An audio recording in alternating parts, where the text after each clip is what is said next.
కళ్ళు ఉంటేనే కదా ఏమైనా చేయగలం చూడగలం. బాడీలో కళ్ళు ఉంటేనే కదా ఏమైనా చూడగలం చేయగలం. కాబట్టి నేనే గొప్ప.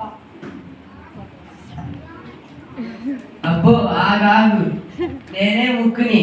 నేను గాలి పీల్చుకుంటేనే బాడీకి ఊపిరి అందుతుంది, కాబట్టి నేనే గొప్ప. మీరిద్దరు కాగండి. చెవులు ఉంటేనే కదా వినగలం.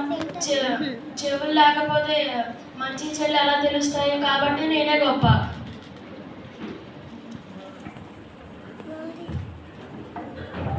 ఆగండి ఆగండి, మీ గొప్పలు మీరే చెప్పుకుంటున్నారే. అయినా నా గురించి మీ అందరికీ తెలుసు కదా. నేనే నోరునండి. నేను తినందే బాడీకి శక్తి వచ్చి బాడీ పార్ట్స్ అన్నీ పనిచేస్తాయి. అందుకే నేనే గొప్ప.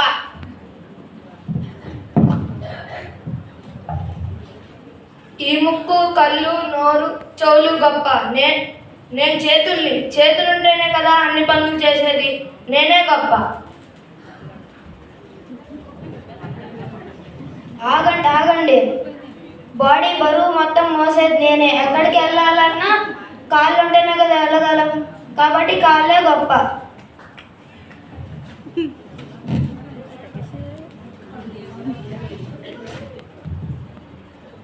ఆగండి, ఎందుకంటే గొడవ పడుతున్నారు? మీ అందరికీ తెలుసు కదా, అవయవాలు ఎన్నైనప్పటికీ శరీరం ఒక్కదే అని. ఒక అవయవం గొప్పదైతే శరీరం అంతా గొప్పదనే కదా. మీరు ఇలా గొడవ పడి దేవుణ్ణి బాధ పెట్టకండి. ఇప్పటికైనా తెలుసుకోండి. సరే, ప్రార్థన చేద్దాం. అయినా మనందరం సమానమే కదా, ఎందుకు కొట్టుకుంటున్నాం?